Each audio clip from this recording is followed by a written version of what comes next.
This is the Music Halls of Fame podcast. This week we honor the year in music for 2003 along with a member of the Rock and Roll Hall of Fame class of 2003. We also look at the case for putting the Buzzcocks into the Rock and Roll Hall of Fame, plus our Spotlight Walk of Fame is the Hollywood Walk of Fame in Hollywood, California.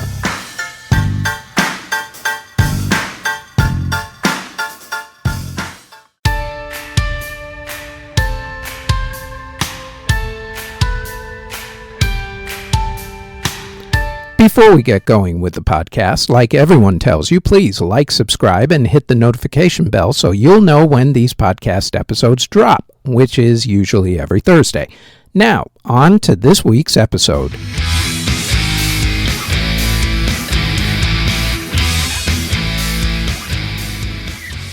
The year was 2003.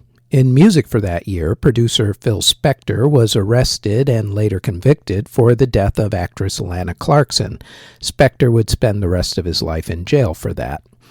Meanwhile, Michael Jackson was also arrested that year on child molestation charges. He would later be found not guilty, at least in a court of law, but not really in the court of public opinion.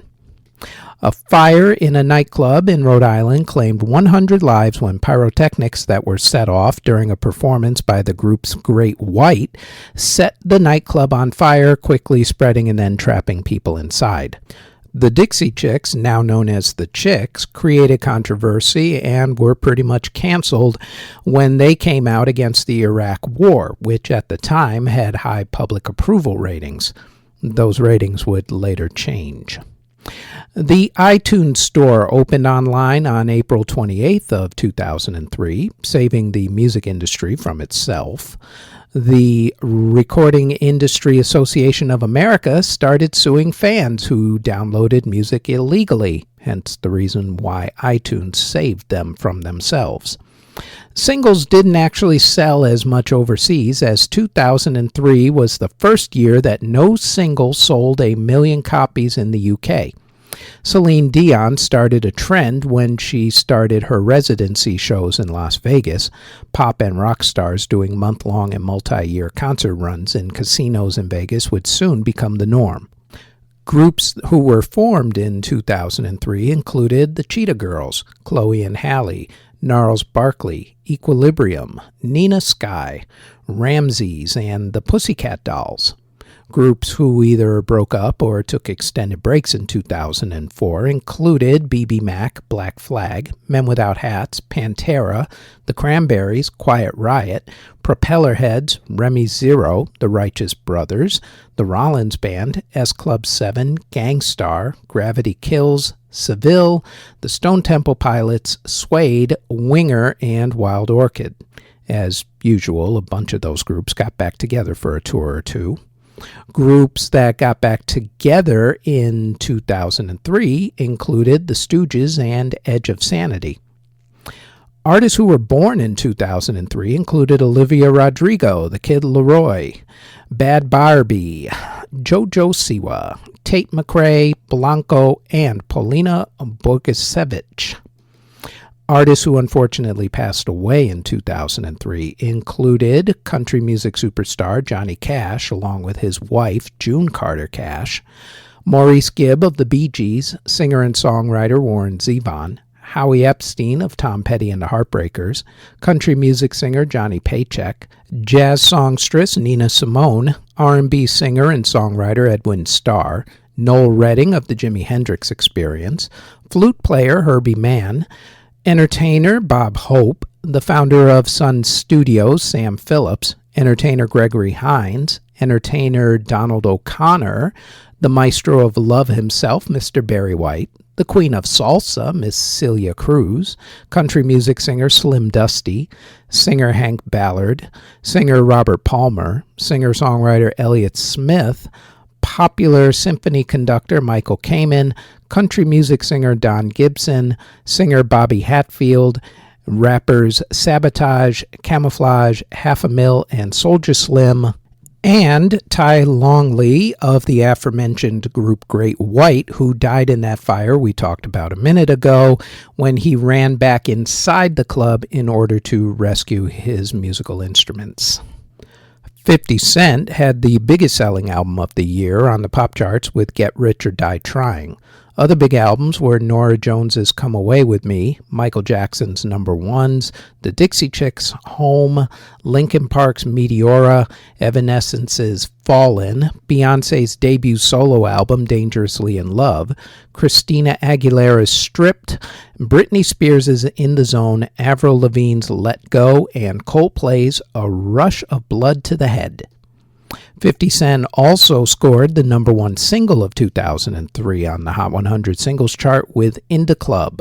Other hit songs were R. Kelly's Ignition, Sean Paul's Get Busy, Beyonce and Jay-Z's Crazy in Love, Three Doors Down's When I'm Gone, Matchbox 20's Unwell, Chingy's Right There, Aaliyah's Miss You, Kid Rock and Sheryl Crow's Picture, and Evanescence's Bring Me to Life. In country music, Toby Keith, Brenda Lee, Joe D. Messina, LeAnn Rimes, Trace Atkins, and Alan Jackson all had best-selling greatest hits albums.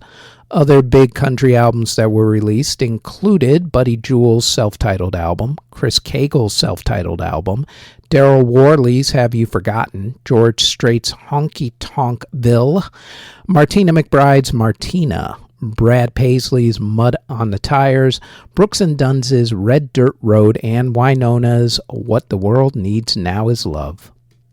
Alan Jackson and Jimmy Buffett had the biggest hit of the year with It's 5 O'Clock Somewhere. Other big country singles included Mark Wills's 19-something, Blake Shelton's The Baby, Toby Keith's and Willie Nelson's Beer for My Horses, Joe Nichols' Broken Heartsville, Diamond Rio's I Believe, Gary Allen's Man to Man, and Tough Little Boys, Lone Star's My Front Porch Looking In, Tim McGraw's Real Good Man, Kenny Chesney's There Goes My Life, and Randy Travis's Three Wooden Crosses. In hip-hop, the biggest album, of course, was 50 Cent's Get Rich or Die Tryin'. Other big albums that were released included Outkast's Grammy Award-winning album Speakerboxx The Love Below, Jay-Z's The Black Album, Tupac's Tupac Resurrection, Ludacris's Chicken and Beer, G-Unit's Beg for Mercy, DMX's Grand Champ, The Neptunes' The Neptune Presents Clones, Obi Trice's Cheers, and the Bad Boys 2 movie soundtrack.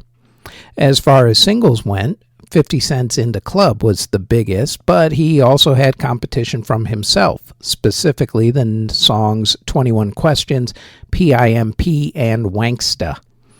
Other hits included Ludacris's Stand Up, Lil' Kim's Magic Stick, Chingy's Holiday Inn, One Call Away, and Right There, Nelly's Air Force Ones, Jay-Z's Excuse Me Miss, Busta Rhymes and Mariah Carey's I Know What You Want, Fabulous's Can't Let You Go and Into You, Youngblood's Damn, Pharrell's Frontin', and a song by legendary wrestler Randy Muscleman Savage called Remember Me, which went to number one. Seriously, that happened. In dance music, Music Magazine stopped publishing a hard copy magazine. Tiesto started the trend of DJs doing solo stadium and arena shows. On the dance charts, the pop and R&B crossover artists who had hits were a rather eclectic bunch that year. Among them were Madonna, Mariah Carey, Justin Timberlake, Seal, Pink, Michael Jackson, Daniel Bedingfield, Jewel, along with Elvis Presley and the Rolling Stones. Yeah, you heard all that right.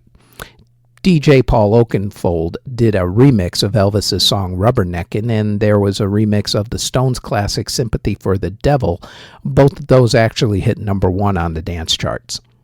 As far as the more quote-unquote legit dance artists, other than DJ Paul Oakenfold, you had the Weekend Players, Freeland, Paul Van Dyke, Bob Sinclair, Darude, Boomcat, Christine W., Anastasia, Robbie Rivera, BT, the Funky Green Dogs, Laura Pausini, Chris Cox, Becky Bailing, and Deborah Cox, who all had big dance hits. Probably the longest-lasting song of 2003 in terms of both impact on radio and DJ and festival mixes to this very day is Benny Benassi's classic electro house anthem, Satisfaction. The top 10 DJs on DJ Mag's Top 100 DJs poll for that year were Tiesto, Paul Van Dyke, Armin van Buuren, Sasha, John Digweed, Ferry Corsten, Carl Cox, Paul Oakenfold, Judge Jules, and Deep Dish. In Latin music, Juanes was the biggest act of 2003. Also having good years were Celia Cruz, Ricky Martin, Shakira, Cumbia Kings, Ricardo Arjona, and La India. Celia Cruz, of course, had the big year because she passed away and all of her downloads started going up after that. Broadway musicals and revivals that opened in 2003 included Wicked, Avenue Q, Bells, Bells, Bells, Bounce, Caroline or Change, The Full Monty, Jerry Springer, The Opera, yep, that actually happened, Never Gonna Dance, Show Tune, Taboo, Thoroughly Modern Millie, The Boy from Oz, Fame on 42nd Street, and Tonight's the Night. Musical movies, concert films, and documentaries included Brother Bear, Camp, End of the Century, The Story of the Ramones, From Justin to Kelly, The Jungle Book 2, Love Under the Sun, A Mighty Wind, School of Rock, The Singing Detective, and Tupac Resurrection. In awards for the music of 2003, Outkast became the first hip-hop act to win the Grammy Award for Best Album for the album Speakerboxxx Love Below. Coldplay won Record of the Year for Clocks. Luther Vandross and Richard Marx won Song of the Year for Dance with My Father, and Evanescence won Best New Artist, which had another one of those awkward moments when fellow New Artist nominee 50 Cent went on stage when Evanescence won to complain about the fact that he didn't win. Class act. At the American Music Awards, Madonna won Artist of the Year. At the Billboard Music Awards, 50 Cent won Artist of the Year. At the MTV Video Music Awards, Madonna kissed Britney Spears and Christina Aguilera, which was all anybody could actually talk about that year. But aside from that, the Video of the Year actually went to Missy Elliott for Work It. Outkast won Album of the Year at the Soul Train Music Awards, and Beyoncé and Faith Hill won the music categories at the People's Choice Awards. At the Eurovision Singing Contest, which was held that year in Riga, Latvia, Turkey won for the song Every Way That I Can. Alan Jackson won Entertainer of the Year at the Country Music Association Awards. Meanwhile, Toby Keith won Entertainer of the Year at the Academy of Country Music Awards. The Darkness won Best British Album for Permission to Land, and Dido won Best Song for White Flag at the Brit Awards. Sam Roberts won Best Album for We Were Born in a Flame, while Nelly Furtado won Best Song for Powerless, Say What You Want at the Juno Awards. Powderfinger won Album of the Year for Vulture Street, and Delta Goodrem won Song of the Year for Born to Try at the ARIA Music Awards. At the Tony Awards, Hairspray won Best Musical and Nine won Best Revival of a Musical. The Pulitzer Prize for Music was won by John Adams for On the Transmigration of Souls. Musically, at the Academy Awards, the movie The Return of the King won both music categories, with the song Into the West winning Best Song and Howard Shore winning Best Original Score. Dizzy Rascal won the Mercury Music Prize for the album Boy in the Corner, becoming the first rapper to win that prize. The 2003 Rock and Roll Hall of Fame induction ceremony was held on March 10th at the Waldorf Astoria Hotel in New York City. During the ceremony, the hall inducted drummer Benny Benjamin, pianist Floyd Kramer, and saxophonist Steve Douglas into the Sidemen category. Record executive Mo Austin was inducted into the non-performers category. As far as the performers category went, the induction class was stacked with popular talent as artists AC/DC, The Police, The Righteous Brothers, and Elvis and the Costellos were all inducted, along with this next group.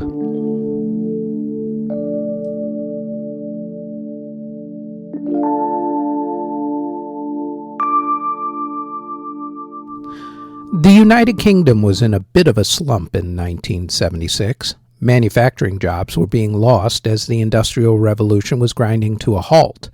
Out of the debris came the music of the disenfranchised youth of Sheffield, Manchester, Liverpool, and London, England, punk rock. A few groups took the anger of the youth and turned it into Rock and Roll Hall of Fame careers, changing the world in the process. The Sex Pistols were the ones who wanted to watch the world burn. This next group wanted to change the world as well as watching it burn. In the early 1970s, if you were walking through the London tube system, or the metro or subway as we call it here in America, then you may have been treated to a busker playing the ukulele. This busker, John Graham Mellor, was born on August 21st, 1952, and was originally part of the punk rock group The 101ers, where his stage name was Woody Mellor. Meanwhile, in another part of town, there was Bernard Rhodes, who was the manager of the band London SS. Bernard was not only the manager, but more importantly to our story, he was also really good friends with Glenn Matlock and Steve Jones of the aforementioned up-and-coming group, the Sex Pistols. The London SS were only around for 1975 and broke up in 1976, but they never actually played any gigs. In their band, though, was a guy by the name of Mick Jones, who was born on June 26, 1955. Glenn Matlock and Steve Jones helped to suggest some other guys for London SS, including Paul Simonon, born December 15, 1955, and Terry Chimes, born July 5, 1956. Neither of those guys actually made the group, but Nicky Headon, born May 30th, 1955, did make the group, but then he quit after a little while. When London SS finally broke up, Mick Jones was slightly directionless, not knowing what his next move was actually going to be. That changed, like a lot of people, once he saw the Sex Pistols play one night. After that, he knew that he needed to do something with that type of energy. Both he and Bernard Rhodes, who was still his personal manager, got to work putting together a new group. First, Jones recruited Paul Simonon. Then they got Keith Levine and Terry Chimes, although Chimes looked at the gig as temporary and quit. Terry would actually do that a lot, by the way.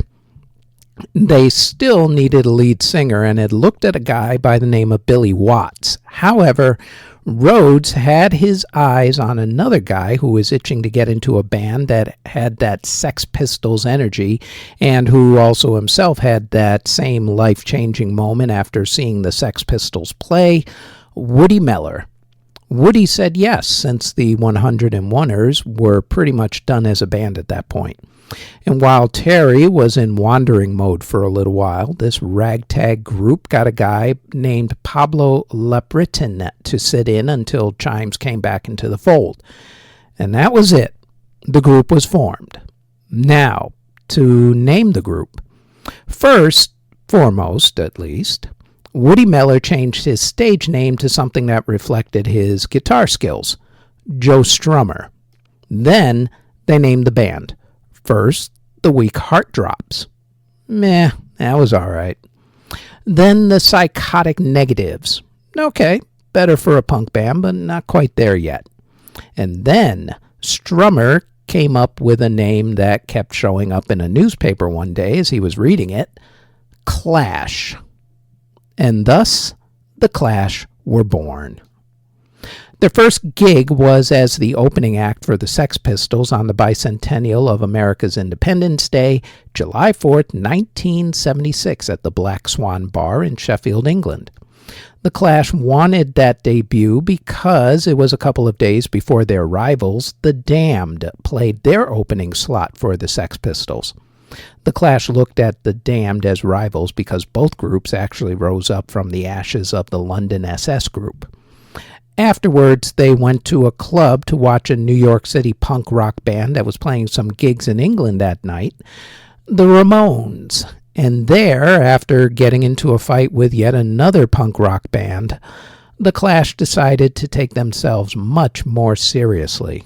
They went, rehearsed, wrote some songs, and the next month came back stronger with a show with the Buzzcocks and the Sex Pistols. Levine was fired the next month from the group, supposedly from drug use. The Clash played another gig without Levine, and then Chimes did his famous quitting act and was replaced by Rob Harper for a little bit until Chimes came back yet again. The final piece to the Clash's puzzle in 1976 was what their message was going to be. They were left-wing, but not anarchists like a lot of punk rockers. They were definitely anti-racist, even going so far as to write the song White Riot about the 1976 police beatings of black people during the Notting Hill Carnival. They were anti-violence. They were also anti-fascist. They still had a lot of anger and wanted to share that with the world, and the year 1976 was their molding process. 1977 would be the year that England took notice. The Clash were signed to CBS Records in early 1977. By then, the music press had heard and seen the Clash and were impressed, even leading one music publicity machine to call 1977, quote, the year of the Clash, end quote. And that was without an album even being released yet.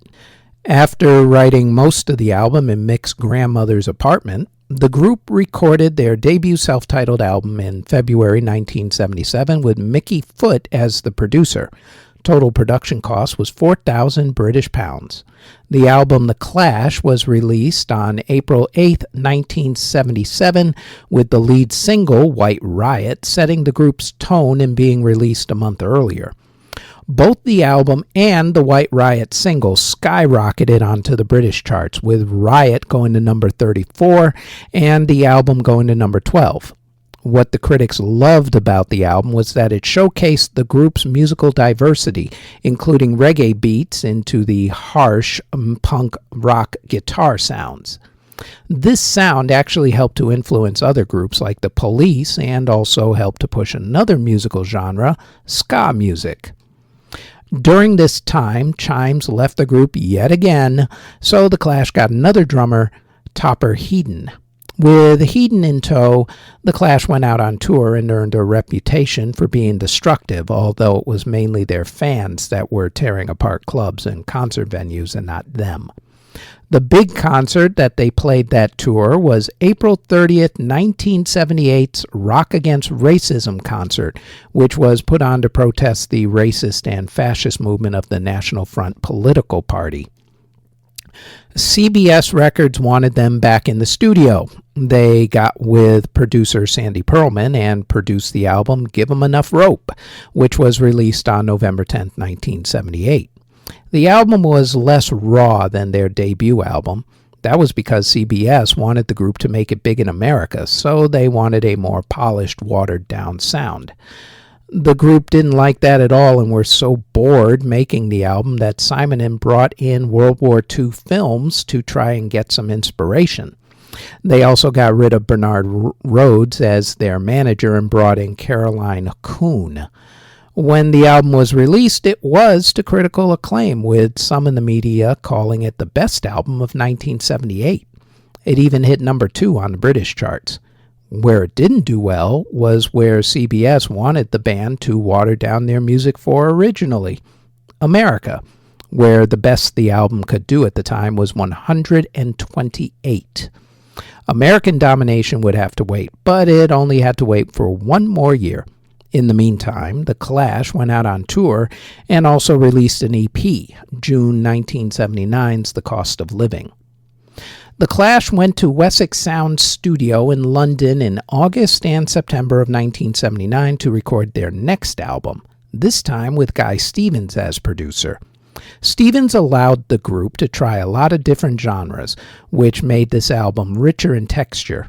The album's photo cover happened on September 20th, 1979, when, during a concert in London, England, Paul Simonon was upset with the lack of crowd reaction. So he smashed his guitar on stage. The photo, which was taken by Penny Smith, captured the group's raw energy and is almost as iconic as the album it's the cover of. December 14, 1979's album, London Calling. London Calling was a huge hit in the UK, hitting number 9, and it finally was the album that cracked the American charts, topping off at number 27 and becoming their first platinum-selling album in America. London Calling is also considered to be one of the greatest albums ever made of any genre at any time ever. 1980 was a bit of a bummer for the guys, as they wanted to release a single every single month. CBS, however, wasn't having that, so the group went into the studio again, this time with a bunch of different producers. What came out of their recording sessions in Jamaica, New York, and London was the 36-song triple album Sandinista, which was released on December 12, 1980. While critical reaction was mixed, the album did very well on both sides of the pond, which is very impressive when you consider that it was a triple album, not even a double album, and was a lot more expensive than your average Christmas released album at that point. The Clash spent 1981 touring. They also released the very catchy single, This Is Radio Clash. In late 1981, they went into the studio in London with Mick Jones producing this time.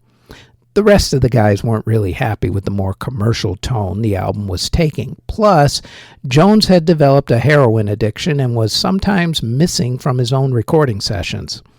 They finally finished recording in New York City in early 1982 with Glyn Jones as their producer now.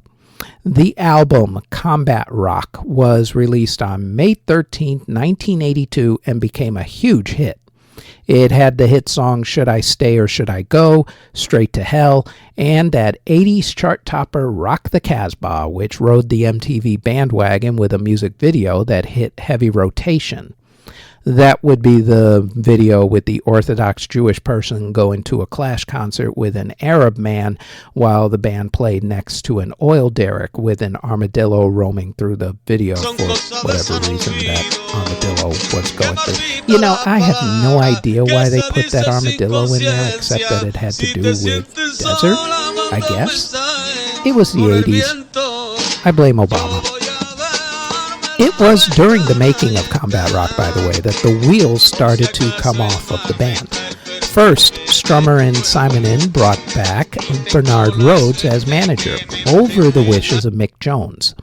Topper Headon was bounced from the group because of drug abuse, which was kind of hypocritical of the band when you consider that Jones had a nasty habit as well. Chimes came back to the group to cover for Headon, and then the Clash went out on tour in 1982. But then Chimes quit again and was replaced by Pete Howard this time. In 1983, they played the US Music Festival and got into fights with security, and that was the end of the road for Mick Jones, who was finally fired and was replaced by Nick Sheppard and Vince White. They spent the rest of 1983 and 1984 touring with this new lineup. On November 4th, 1985, The Clash released what was considered their contractual obligation album, Cut the Crap. The album did well, although the band hated all but a couple of singles from it.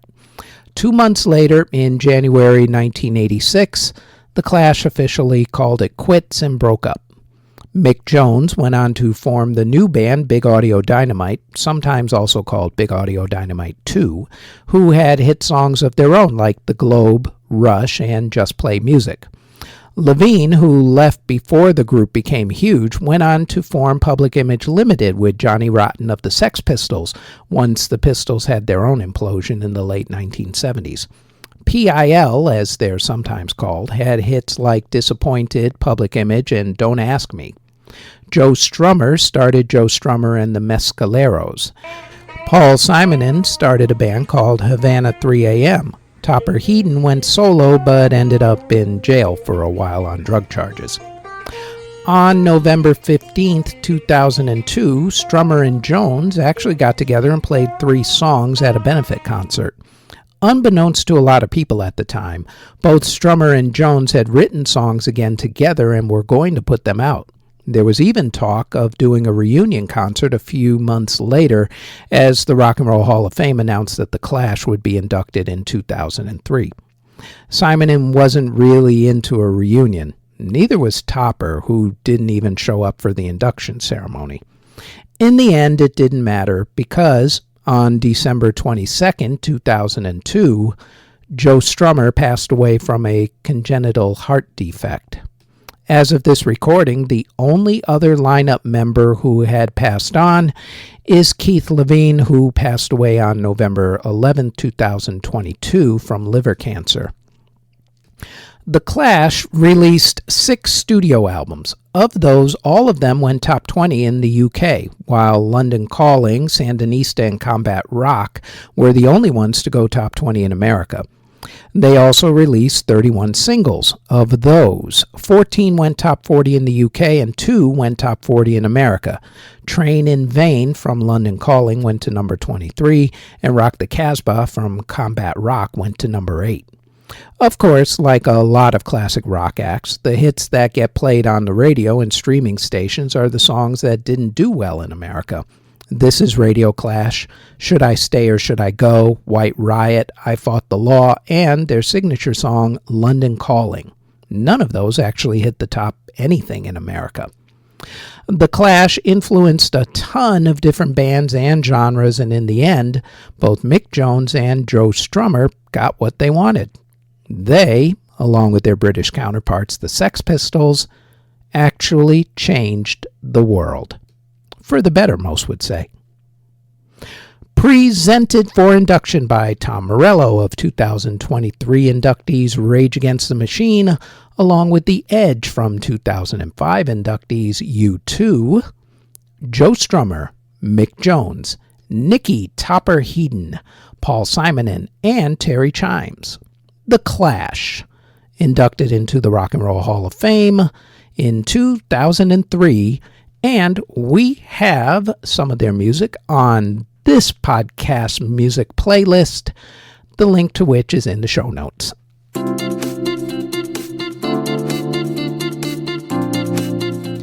Before we go any further, we'd like to tell you about our other podcast, the Music History Today podcast, where we go over the events, music releases, births, and passings for that day in music history. The Music History Today podcast drops each and every day, including on the weekends, on this channel, the Music History Today Network, and also on our Music History Today Network YouTube page. Now, back to the Music Halls of Fame podcast.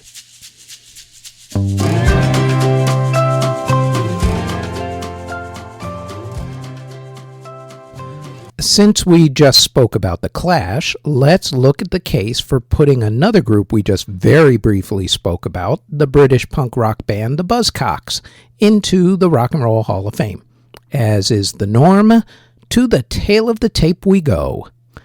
The Buzzcocks released 10 studio albums, 5 live albums, 11 compilation albums, and 10 EPs. Of those, only 1979's studio album, A Different Kind of Tension, made the U.S. charts, where it hit number 163. In the UK, they had their first EP, 1979's Spiral Scratch, hit number 31, and their 1989 EP, The Fab Four, hit number 83. They also had their first 3 studio albums hit the top 40 in the UK. 1978's Another Music in a Different Kitchen hit number 15. Their 1978 follow-up, Love Bites, hit number 13. And 1979's A Different Kind of Tension hit number 26. The group still puts out albums, by the way. Their last one was actually 2022's Sonics in the Soul. The Buzzcocks also released 26 singles. Of those, none of them were big in America. In the UK, a completely different story as always, as 6 of them hit the top 40, with 1978's Ever Fallen in Love with Someone You Shouldn't Have being their biggest charter at number 12. While bands like The Clash and the Sex Pistols were brash and in your face, the Buzzcocks had a more melodic version of punk rock. They also had very catchy lyrics that were full of social commentary. And it was because of that they also became one of the most respected and influential punk rock bands of all time. Nirvana, Green Day, The Offspring, NoFX, Blink-182, and the Ramones were among the bands who were influenced by the Buzzcocks. Their songs have been covered by other bands like Love Bites by Nirvana and What Do I Get by the Ramones. Their songs have also been in films like Trainspotting. They were also one of the first LGBTQ plus supporters and allies in punk rock, which makes them either heroes or villains, depending on which side of that culture war you happen to fall upon, I suppose. The Buzzcocks have actually been nominated to the Rock and Roll Hall of Fame a few times before, and much like often nominated bands like Chic, Rufus, and Soundgarden, they just can't seem to get over the hump. Hopefully that'll change soon, because the Buzzcocks definitely deserve to be inducted into the Rock and Roll Hall of Fame, and to prove it, we have put a selection of their music onto this week's podcast playlist. The link, of course, is in the show notes.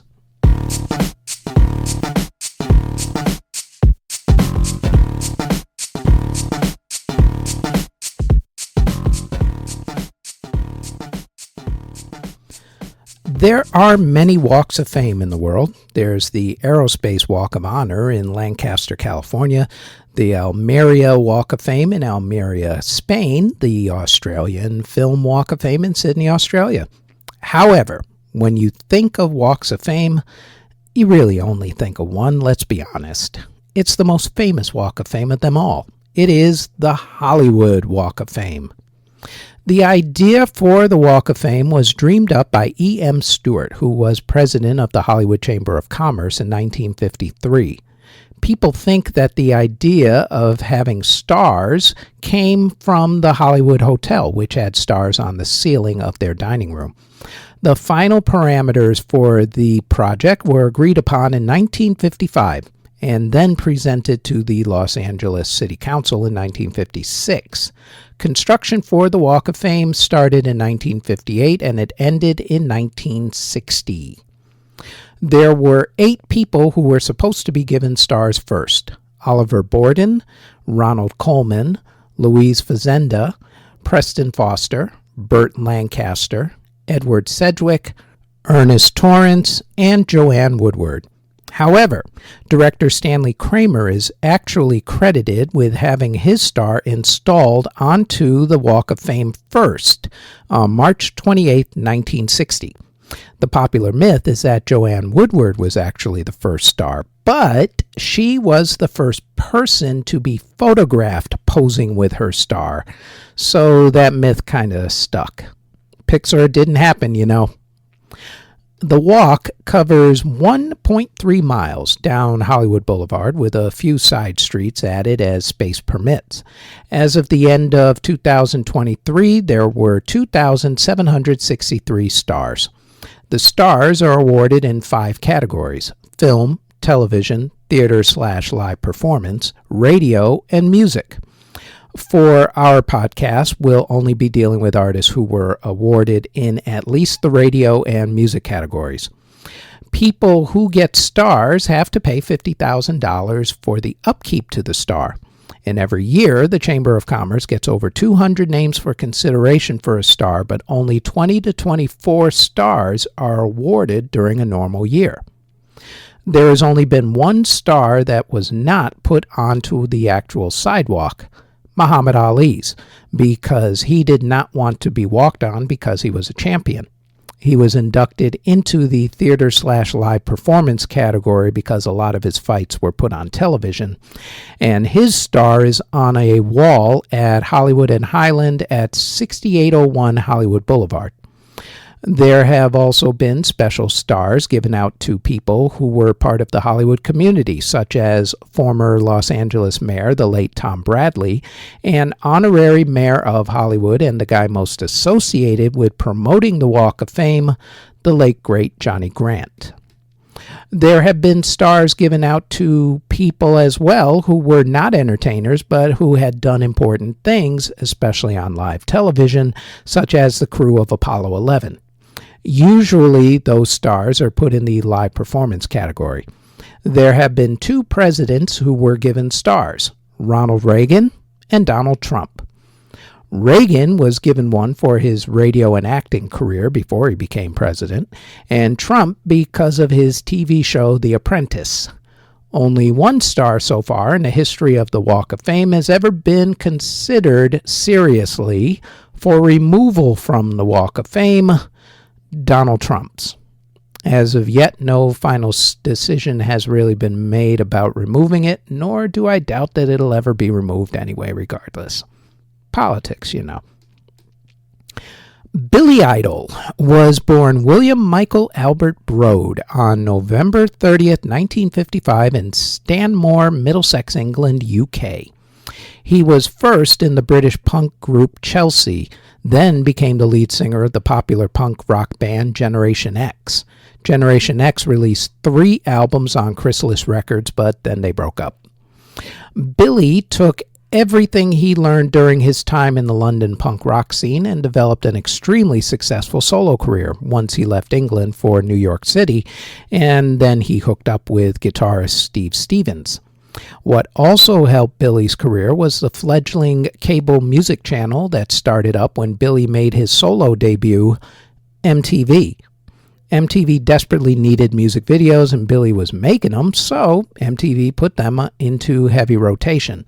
His punk rock spiked hair look with his dance rock songs were perfect for the channel, and he became one of the channel's first big stars. Billy put out an EP called Don't Stop in 1981, which had a song that Billy originally recorded with Generation X called Dancing with Myself. He then released a self-titled album in 1982. The album was a big hit with the songs White Wedding, Hot in the City, which became the theme song for the TV show 21 Jump Street's spin-off show Booker that starred Richard Grieco, along with a re-release of Dancing with Myself. Both songs became big hits. His 1983 album, Rebel Yell, made him into a superstar with hit songs Rebel Yell and Eyes Without a Face. 1986's Whiplash Smile further cemented him as one of 1980's biggest artists with the hit songs To Be a Lover and Sweet 16. In 1987, Billy released a remix album called Vital Idol, which became a big hit as well. That album had a live version of his cover of the Tommy James and the Shondells song Moni Moni, which went to #1 in America. The 1990s actually started off on a bad note for Billy when he was seriously injured in a motorcycle accident. The accident cost him 2 acting roles as he was just beginning to take his acting career seriously. He was supposed to have a big role in Oliver Stone's movie The Doors about the life of Jim Morrison and the Doors. That role was cut back to a minor role. He was also supposed to actually be the T-1000 Terminator in Terminator 2 Judgment Day. Due to Billy's accident, though, the role instead went to actor Robert Patrick. Robert Patrick, coincidentally, has his own musical connection. His brother is lead singer Richard Patrick of the group Filter, who had big hits Take a Picture and Hey Man, Nice Shot back in the day. Anyway, as Billy was getting better, he released the 1990 album Charmed Life. That album had the Grammy-nominated song Cradle of Love, which was also featured in the Andrew Dice Clay movie The Adventures of Ford Fairlane.